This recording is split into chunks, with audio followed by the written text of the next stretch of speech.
పేదల సేవలను పెట్టుకొని మనం ముందు తీసే పరిస్థితికి వచ్చాం. ఇది కాకుండా మీరు చూస్తే 204 అన్నా క్యాంటీన్లు. ఇది ఒక స్ఫూర్తి. ఎన్టీ రామారావు గారు ముఖ్యమంత్రిగా ఉన్నప్పుడు అన్నదానం టీటీడీలో ప్రారంభించారు. ఇప్పుడు అది 2200 కోట్ల రూపాయలు కార్పస్ అయ్యి సర్ప్లస్ మనీ వచ్చింది. ప్రతిరోజు 1,00,000 మంది కంటే ఒక రోజుకి 2 లక్షల మందికి భోజనం పెడుతూ అది సర్ప్లస్ వచ్చే పరిస్థితి వచ్చింది. ఒక ఐడియా ఏ విధంగా ముందుకు పోయిందో, దానివల్ల చాలా మందికి అన్నదానం చేయాలి అనుకున్న వాళ్ళకి ఒక వేదిక కింద ఒక సాటిస్ఫాక్షన్, దాతలకు ఒక వేదికగా తయారయ్యే పరిస్థితి వచ్చింది. ఇంకొక పక్కన చూసి దీన్నే అన్నా క్యాంటీన్ని మీరందరూ కూడా శ్రద్ధ పెట్టి ఎప్పటికప్పుడు ఇన్స్పెక్ట్ చేయగలిగితే ఒక మోటివేషన్ వస్తుంది, ప్రజల్లో కూడా ఒక చైతన్యం వస్తుంది. ఇంకో పక్క దీపం, ఎప్పుడో నేనే దీపం 1 ఇచ్చాం. అంటే దీపం కింద మీరు చూస్తే 95 లేట్ 90s ఆలోచించి ఆడబిడ్డలు కష్టపడుతున్నారు వంట చేయడానికి అని చెప్పే ఉద్దేశంతో సిలిండర్లు ఉచితంగా ఇచ్చి ఆ రోజే ప్రోత్సహించాం. ఇప్పుడు 3 సిలిండర్లు ఉచితంగా ఇవ్వడానికి దోహదం చేసి ఒకటి ఇచ్చాం. ఇక్కడ మిగిలినటి కూడా తొందరలో ఇవ్వడానికి ఇయర్ నుంచి ఇయర్లీ 3 సిలిండర్లు ఎవ్రీ 4 months ఒకటి రిలీజ్ చేస్తాం. ఇంకో పక్క చెత్త పన్ను తీసేశాం. ల్యాండ్ టైటిలింగ్ యాక్ట్ రద్దు చేశాం. వచ్చిన మొదటి సంతకం 16,347 ఉద్యోగాలు డిఎస్సి ద్వారా ఇస్తా ఉన్నాం. మెగా డిఎస్సి పెడతా ఉన్నాం. ఈ ఫస్ట్ వీక్ లో మెగా డిఎస్సి నోటిఫికేషన్ ఇష్యూ చేస్తారు. ఏబిసిడి కేటగరైజేషన్ కూడా హామీ ఇచ్చాం, ఎన్నికల్లో చెప్పాం. అది కూడా రిపోర్ట్ వచ్చింది, కేంద్రానికి పంపించాం. ఎస్సీ ఫైనాన్స్ కమిషన్ పంపించాం. ఆ రిపోర్ట్ వస్తానే అది కూడా యాక్ట్ చేసి ముందుకెళ్తాం. ఇక్కడ మీరు చేయాల్సిన పని, ఈ ఉద్యోగాలన్నీ కూడా ఇచ్చిన తర్వాత డిఎస్సి మెగా డిఎస్సి పర్ఫెక్ట్ గా కండక్ట్ చేయాలి. ఎక్కడ కూడా ఇప్పుడు కూడా నాకు బాగా జ్ఞాపకం, తెలుగుదేశం పార్టీ దగ్గర 1,50,000 ఒకేసారి ఇప్పుడు ఇచ్చిన ఉద్యోగాల్లో మెజారిటీ తెలుగుదేశం అధికారం ఉన్నప్పుడు ఇచ్చాం. చాలా ట్రాన్స్పరెంట్ గా ఇచ్చాం. 80% ఇచ్చాం. ప్రజలు కూడా అది ఇప్పుడు కూడా గుర్తుపెట్టుకుంటున్నారు. మీ వల్ల మాకు ఉద్యోగం వచ్చింది, ఎక్కడ ఒక్క రూపాయి గాని ఒక చిన్న అవకతవక లేకుండా చేశారని చెప్పి ఇప్పుడు కూడా రిమైండ్ చేసే పరిస్థితి వచ్చారు. ఇక్కడ 0 tolerance. I'm telling all of you. April నుంచి స్టార్ట్ చేసి జూన్ స్కూల్స్ ఓపెన్ చేసే రోజుకి, రీఓపెన్ చేసే రోజున వీళ్ళందరూ పొజిషన్ కావాలి, ట్రైనింగ్ అయిపోవాలి, పొజిషన్ కావాల్సిన అవసరం ఉంది. మత్స్యకారులు ఉపాధి దెబ్బతినే దానికి దెబ్బతీస్తా ఉంటే 217 జీవో రద్దు చేశాం. ఫస్ట్ టైం ఎకనామిక్ బెనిఫిట్ ఇవ్వాలి, బీసీలు కూడా ఆర్థికంగా పైకి తీసుకురావాలన్న ఉద్దేశంతో గీత కార్మికులకి మద్యం షాపుల్లో 10% రిజర్వ్ చేశాం. ఇది కాకుండా అర్చకుల జీతాలు 10,000 నుంచి 15,000 చేశాం. నాయి బ్రాహ్మణ్ జీతాలు 15,000 నుంచి 25,000 రూపాయలు చేశాం. చేనేతలకు జీఎస్టీ ఎత్తివేశాం. 200 రూపాయలు హ్యాండ్లూమ్ కి, అదే మరిగా పవర్ లూమ్స్ కి 500 రూపాయలు పవర్ సబ్సిడీ కూడా ఇచ్చాం. గృహ నిర్మాణానికి అదనంగా బీసీలకు, అదే మరి ఎస్సీలకు 50,000, ఎస్టీలకు 75,000 రూపాయలు ఇచ్చాం. ఇమాములకు 10,000, మౌజములకి 5,000 గౌరవ వేతనం కూడా ఇచ్చేసాం, పెంచాం. అవి కూడా ఇస్తున్నాం. వెల్ఫేర్ ఎక్కడా నెగ్లెక్ట్ చేయడం లేదు. ఇక్కడ నేను మిమ్మల్ని కోరేది, ప్రభుత్వం యొక్క ఇమేజ్ వెల్ఫేర్ సక్రమంగా డెలివరీ కావాలి. టేక్ ఇట్ ఫర్ గ్రాంటెడ్ కాదు. అందుకే అనునిత్యం ఏ వెల్ఫేర్ ప్రోగ్రామ్ వచ్చినా లాస్ట్ మైల్ కి కరెక్ట్ గా చేరతా ఉందా లేదా, చేరే విధానం కూడా ఏదో భిక్షగాళ్ళకి మారిగా ఏదో మీరు దానం చేసినట్టు బిహేవ్ చేస్తే కరెక్ట్ కాదు. ఒక బాధ్యత తీసుకొని ప్రతి ఒక్క ఆఫీసర్ కూడా లాస్ట్ మైల్లో ఉండే ఆఫీసర్ బెనిఫిషరీకి చేర్చే విధానం చాలా ముఖ్యం. ఆ విషయం కూడా మీరందరూ కూడా హ్యూమన్ యాంగిల్తో వాళ్ళు పనిచేయాల్సిన అవసరం ఉంది. ఒక పక్క సంక్షేమ కార్యక్రమాలు చేస్తూనే మీరు ఒకసారి చూస్తే పోలవరాన్ని గాడిన పెట్టాం. ఈరోజు పోలవరం మొన్నటి వరకు ఏమవుతుందో అని అగమ్య గోచరంలో ఉన్న పోలవరం ప్రాజెక్టు కేంద్ర సహకారంతో ఈరోజు 12,150 కోట్ల రూపాయలు శాంక్షన్ అయింది. ఫేజ్ 1కి ఇబ్బంది లేదు. దీన్ని 2027కు పూర్తి చేస్తాం. అమరావతికి టెండర్లు పిలిచాం. ఇది సెల్ఫ్ ఫైనాన్సింగ్ ప్రాజెక్ట్. ఈ మోడల్ ప్రపంచానికి ఆదర్శం. 35 వేల ఎకరాలు, 29,000 మంది రైతులు, ఒక్కరు కూడా కోర్టుకు పోకుండా స్వచ్ఛందంగా ముందుకొచ్చి ల్యాండ్ పూలింగ్లు ఇచ్చారు. ఆ ల్యాండ్ మానిటైజేషన్ ద్వారా వచ్చే డబ్బులతో అమరావతి ప్రాజెక్టు కట్టాలనేది సంకల్పం. అదే చేస్తున్నాం. ఇప్పుడు దానికి మీరు చూసినప్పుడు ఆ ల్యాండ్ మనం ల్యాండ్ అక్విజిషన్ చేసేవాళ్ళం. ఈరోజు వాళ్ళు ఇచ్చిన ల్యాండ్ వల్ల ఇన్ఫ్రాస్ట్రక్చర్కి కొన్ని కంపెనీస్కి ఇచ్చి అదే మరి గవర్నమెంట్ బిల్డింగ్స్ కట్టి వాళ్ళకి తిరిగి ల్యాండ్ ఇచ్చిన తర్వాత కూడా మనకు కొంత డబ్బులతో ఈ రోడ్లు ఇవన్నీ చేసే పరిస్థితి వచ్చింది. కాబట్టి this is the best model. అందుకే ప్రజల్ని ప్రోగ్రెస్లో భాగస్వాములు చేయాలి. మీరు కూడా ఎక్కడికక్కడ ఇలాంటి ప్రాజెక్ట్స్ వచ్చినప్పుడు, ఇప్పుడు ఉదాహరణకు ఒక స్టీల్ ప్లాంట్ వస్తుంది. Can we go steel plant విశాఖపట్నంలో అనకాపల్లి వస్తే అక్కడ ఇలాంటి model people should become partners in progress. వాళ్ళని భాగస్వాములు చేస్తే విన్ విన్ సిచ్యువేషన్, వీళ్ళ ఆదాయం పెరుగుతుంది. అక్కడే ల్యాండ్ పోలింగ్ చేస్తాం, కొంత ల్యాండ్ ఇస్తాం, టౌన్షిప్ కడతాం, కమర్షియల్ అవుతుంది. అదే మరి రామాయంపట్నం ఉంది, కొత్త సిటీ వస్తుంది. అనకాపల్లి దగ్గర నక్కపల్లి దగ్గర ఏదైతే రేపు రాబోయే ఈ ప్రాజెక్టు వల్ల, స్టీల్ ప్లాంట్ వల్ల అక్కడ కూడా ఒక టౌన్షిప్ వస్తుంది, ఇక్కడ ఒక టౌన్షిప్ వస్తుంది. అలాంటి న్యూ ఏరియాస్ అంతా కూడా ఒక న్యూ మోడల్స్ లో మీరు కూడా ఆలోచించాల్సిన అవసరం ఉంది. అదే సమయంలో ఇంకొక పక్కన మీరు చూస్తే అమరావతి రైల్వే లైన్ వచ్చింది, విశాఖపట్నం రైల్వే జోన్ వచ్చింది. విశాఖపట్నం స్టీల్ ప్లాంట్ కి 11,440 కోట్ల రూపాయలు రెవెన్యూ ప్యాకేజ్ ఇచ్చి దీన్ని కూడా సెట్ చేసే పరిస్థితికి వచ్చాం. ఆంధ్రుల సెంటిమెంట్ ఇది. అలాంటి దాన్ని కూడా క్లియర్ చేశాం. నేషనల్ హైవేస్ కి 55,000 కోట్ల రూపాయల పనులు జరుగుతున్నాయి. ఆల్ కలెక్టర్స్ అనునిత్యం మీరు గుర్తుపెట్టుకోవాల్సింది, మీ పరిధిలో ఉండే నేషనల్ హైవేస్ అన్ని ఎక్కడ అన్ఇంటరప్టెడ్ గా, నోబడి షుడ్ ఇంటర్వెన్.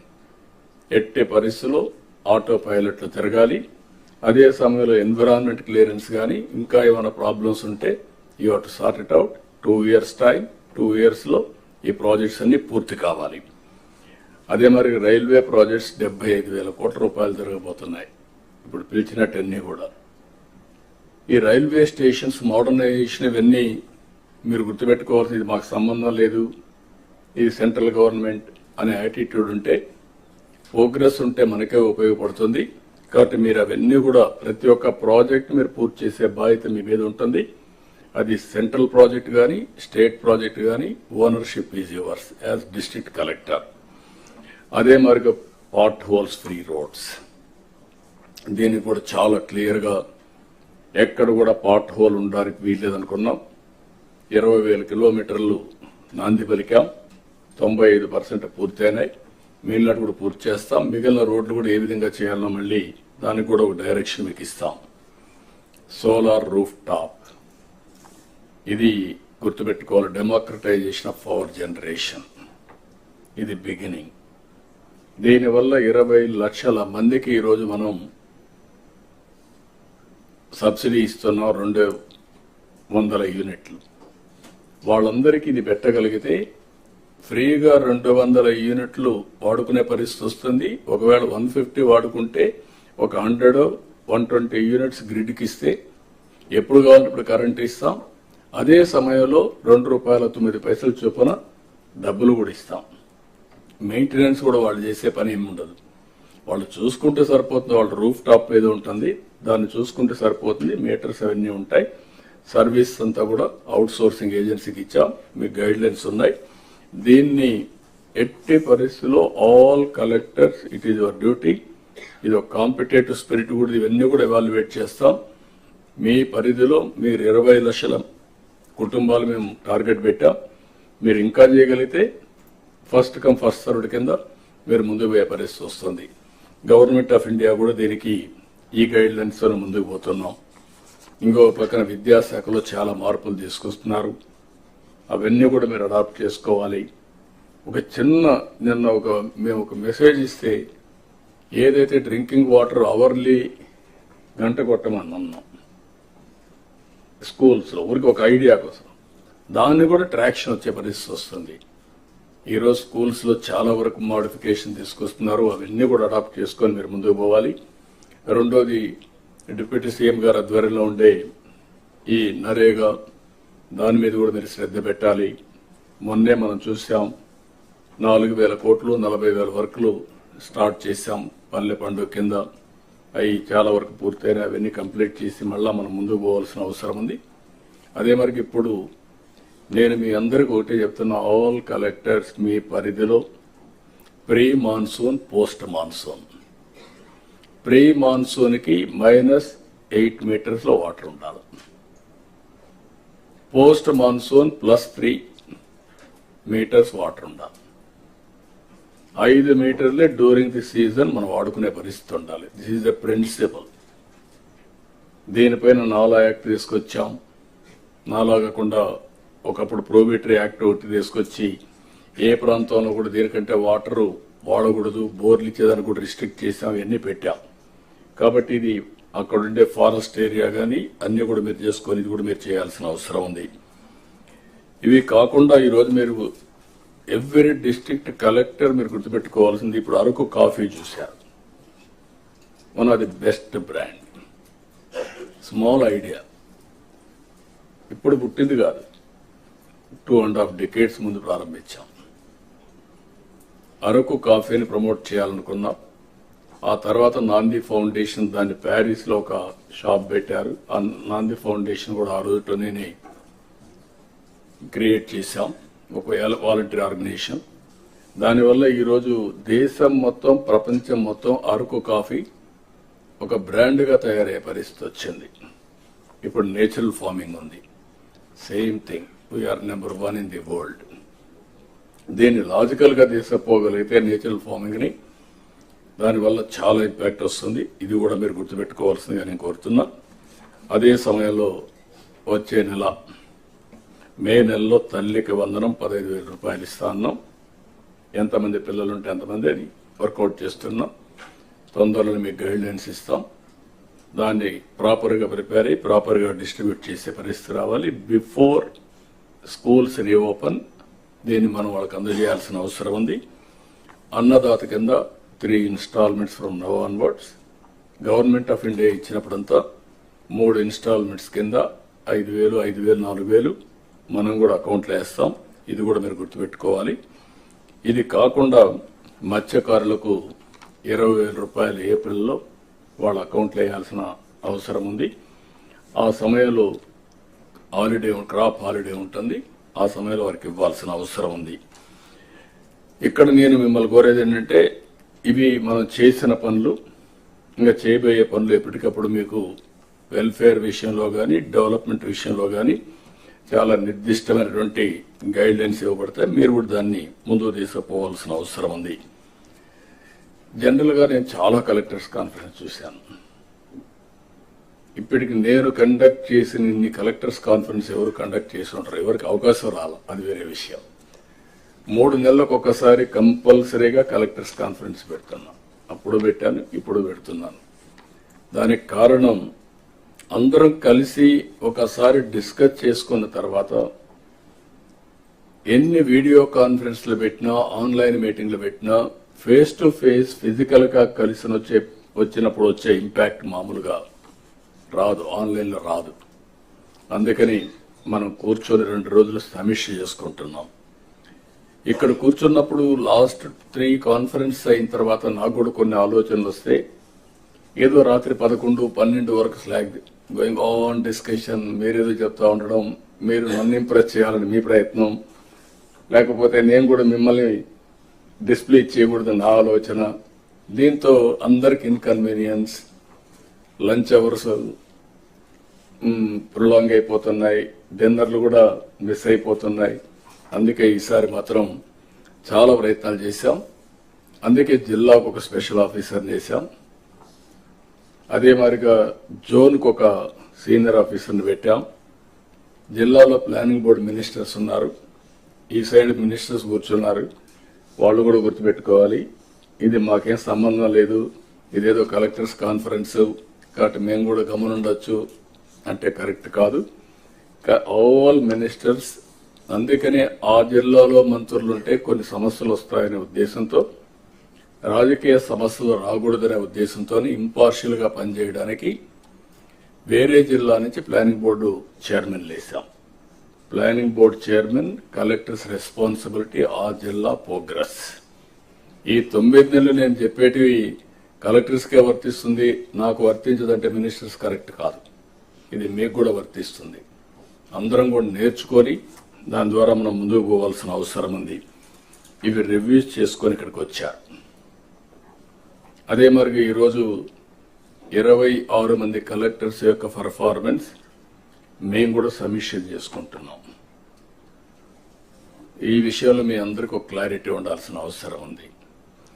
రివ్యూ చేసుకున్న తర్వాత మళ్ళీ ఇక్కడ కూర్చున్న తర్వాత మనందరం కూడా ఫార్మేట్ కూడా మార్చాం. సెక్రటరీస్ ఎప్పటికప్పుడు మీకు అందుబాటులో ఉంటారు. వాళ్ళు మీ ద్వారా వాళ్ళ యొక్క కార్యక్రమాలని లాస్ట్ మైల్ తీసుకుపోయే బాధ్యత సెక్రటరీస్, హెడ్ ఆఫ్ డిపార్ట్మెంట్స్ వాళ్ళకుంది. మీరు ఇక్కడ ఉన్నప్పుడు ఏం చేయాలో మీరు వర్కౌట్ చేస్తారు. అయితే ఇక్కడ మీరు గుర్తుపెట్టుకోవాల్సింది, ఈసారి ఫార్మేట్ లో డిస్ట్రిక్ట్ యాజ్ యూనిట్ తీసుకున్నాం. ఈ రోజంతా మనం సెన్సిటైజ్ చేసుకుంటున్నాం. ఈ రోజు అన్ని డిపార్ట్మెంట్లో వారు చెప్పాల్సిన పాయింట్లు ఇప్పుడు చెప్తే, రేపటి నుంచి రేవంతా కూడా మీరు ప్రజెంటేషన్ చేస్తున్నారు. Only 5 to 6 slides. ఈ స్లైడ్స్ చూసినప్పుడు మీ యొక్క ఎఫెక్టివ్నెస్ బయటపడిపోతుంది. Be clear. మీరు అందరూ గుర్తుపెట్టుకోవాలి, లెర్నింగ్ అనేది ఈజ్ ఎ కంటిన్యూస్ ప్రాసెస్. ఎప్పుడైతే మీరు మాకు అన్ని తెలుసు అనే ఎగో వస్తే అక్కడి నుంచి మీకు లిసనింగ్ పోతుంది, లెర్నింగ్ పోతుంది. అట్లా కాకుండా నేను నేర్చుకోవాలి, ఇప్పుడు కూడా నేను అండర్లైన్ చేసుకుంటూ వచ్చాను ఏం మాట్లాడాలని, ఫోకస్ మిస్ కాకుండా. అది మీకు కూడా ఉండాల్సిన అవసరం ఉంది. అది ఉంటేనే సాధ్యమవుతుంది. దయచేసి మీరు గుర్తుపెట్టుకోవాలి. అదే మరిగా ఒకప్పుడు డెవలప్మెంట్ అంటే వేగ్గా చేసేవాళ్ళం. ఇప్పుడు టెక్నాలజీ వచ్చిన తర్వాత, ప్రొఫెషనలిజం వచ్చిన తర్వాత ఎవ్రీథింగ్ ఈజ్ డిఫైన్డ్. వెల్ఫేర్ ఏ విధంగా అయితే మనం చేస్తున్నామో, ఆ వెల్ఫేర్ చేయాలంటే డెవలప్మెంట్ కూడా జరగాలి. డెవలప్మెంట్ కూడా మెజరబుల్ గా ఉండాలి. ఆ మెజరబుల్ గా ఉండడానికే జిఎస్టిపి. ఈరోజు ఎక్కడున్నాం ఆ డీటెయిల్స్ కూడా నేను చెప్తాను, మీ దగ్గర ఇచ్చాం. ఆ డీటెయిల్స్ తీసుకొని గడిచిన 10 సంవత్సరాలు ఎక్కడున్నారు, ఇప్పుడు ఎక్కడున్నారు, ఏం చేస్తే ఆ జిల్లాలో మీరు సంపద సృష్టించగలుగుతారు డెవలప్మెంట్ ద్వారా. దానివల్ల 2 లాభాలు. ఒకటి, తలసరి ఆదాయం పెరుగుతుంది, మెరుగైన జీవన ప్రమాణాలు వస్తాయి. 2, గవర్నమెంట్కి ఆదాయం వస్తుంది. మళ్ళీ ఆ డబ్బుల్ని వెల్ఫేర్ ఖర్చు పెట్టడానికి అవకాశం వస్తుంది. ఈ విషయం మనందరం గుర్తుపెట్టుకోవాల్సిన అవసరం ఉంది. దాని ప్రకారం మీరు పనిచేయాల్సిన బాధ్యత కూడా మీ పైన ఉంది. అందుకే జిఎస్టిపిలో ఈరోజు రేపు మనం రివ్యూ చేసుకుంటున్నాం. నేను చాలా స్పష్టంగా స్వర్ణాంధ్ర 2047 తయారు చేశాం. వికసిత్ భారత్, ప్రధానమంత్రి గారు వికసిత్ భారత్ తయారు చేశారు. వారు దాన్ని ఫోకస్ చేస్తున్నారు. అందులో భాగంగా మన స్వర్ణాంధ్ర 2047 పెట్టుకున్నాం. ఇది సక్సెస్ కావాలంటే ఇంకా కొంచెం మీకు మోర్ ఎంఫటిక్ గా తీసుకుపోవడానికి 10 ప్రిన్సిపల్స్ పెట్టాం. ఆ 10 ప్రిన్సిపల్స్ అన్ని జిల్లాల్లో అన్ని కూడా అవసరం ఉంటాయి. కొన్ని జిల్లాలు ఎక్కువ అవసరం ఉంటాయి, కొన్ని జిల్లాలు తక్కువ ఉంటాయి. బట్ ఆ 10 ప్రిన్సిపల్స్ ద్వారా మీరు కరెక్ట్ గా ప్లాన్ చేసుకుంటే అనుకున్న ప్రోగ్రెస్ జరిగే పరిస్థితి వస్తుంది. విజన్ అనేది ఒక డైరెక్షన్. ఈ విషయం అందరూ గుర్తుపెట్టుకోవాలి. విజన్ లేకుండా ఏదో చేస్తున్నామంటే కాలక్షేపం అవుతుంది. ఒక ఫోకస్ అప్రోచ్ రావాలంటే, క్లారిటీతో మనం పనిచేయగలిగితే ఇది సాధించే శక్తి వస్తుంది కూడా నేను మీకు తెలియజేస్తున్నా. ఇక్కడి నుంచి డిస్ట్రిక్ట్ విజన్ ప్లాన్ తయారు కావాలి, మీరు తయారు చేసుకొని వచ్చారు. అదే మరి మండలం తయారు చేసుకోవాలి. ఇవి కాకుండా ప్రతి ఒక్క సచివాలయం కూడా విజన్ తయారు చేసుకుంటాం. అదే మరి పంచాయతీ వార్డుల్లో ప్రజాప్రతినిధులు కూడా వాళ్ళు కూడా ఫాలో అప్ చేసుకుంటారు. మనం మాత్రం ఈ 3 లెవెల్లో లాస్ట్ మైల్ వరకు ఈ విజన్ డాక్యుమెంట్ లాస్ట్ మైల్ తీసుకెళ్తాం. 175 నియోజకవర్గాలకి 175 అంటే state, district, constituency, then will go to Sachivalayam. మండలం కూడా ఉంటుంది, సచివాలయం వరకు వెళ్తాం. ఇక్కడికి వచ్చినప్పుడు దీనికి కూడా ఒక క్లారిటీ ఇచ్చాం. డిస్ట్రిక్ట్ లో district chairman, planning board is the chairman of the meeting vision document కి, collectors vice chairman, executive vice chairman. So అన్ని పవర్స్ మీకు ఉంటాయి కాబట్టి మీరు ఎగ్జిక్యూట్ చేస్తారు. కన్సర్న్ ఆ జిల్లాకు ఒక్కొక్క ఎంపీని ఉంటాడు కాబట్టి ఎంపీని కూడా వైస్ చైర్మన్ గా పెట్టాం.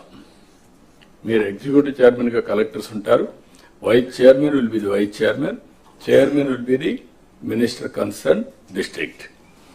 అదే మరి కాన్స్టిట్యున్సీకి వచ్చినప్పుడు ఎమ్మెల్యేని, మంత్రి ఉన్నా కూడా ఆయన ఎమ్మెల్యేగా ఆ కాన్స్టిట్యున్సీ చైర్మన్ గా ఉంటాడు.